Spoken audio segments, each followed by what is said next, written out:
Knowledge matters. Where I was headed a moment before is hope. Hope sounds good, right? It's certainly better than being hopeless. But still, hope has built into it, again, a notion of failure. You don't go into the kitchen, this is the example I was confusing a moment before, and hope there'll be coffee. You just assume there's going to be coffee. Right? Now, one of my favorites is about forgiveness. Now, under certain circumstances, surely forgiveness is better than not forgiving. However, even that has problems that limit us. So, I was asked to give a sermon at one of the Harvard temples, at churches. And I'm not religious. What can I talk about?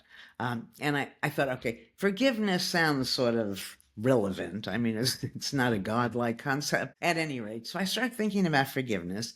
And Yannick, I came up with something that was actually sacrilegious, I think.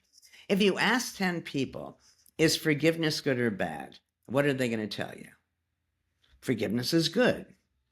If you ask 10 people, is blame good or bad? What are they going to tell you? It's bad. But you can't forgive unless you first blame. So that's interesting. Our forgivers are our blamers. Now it gets worse. Do you blame people for good things or bad things? Well, you blame people for bad things, but things in and of themselves are neither good nor bad. It all depends on how we understand them. So what we have here is the people who see the world negatively blame and then forgive. Hardly divine.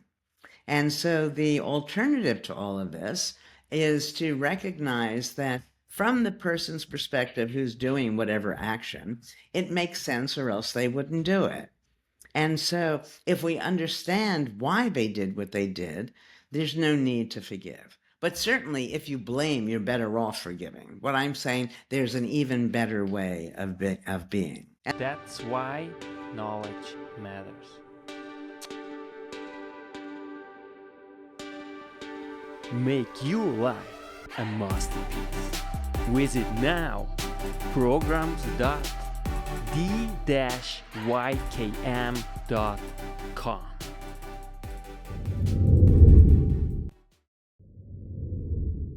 Welcome everybody. This podcast is all about you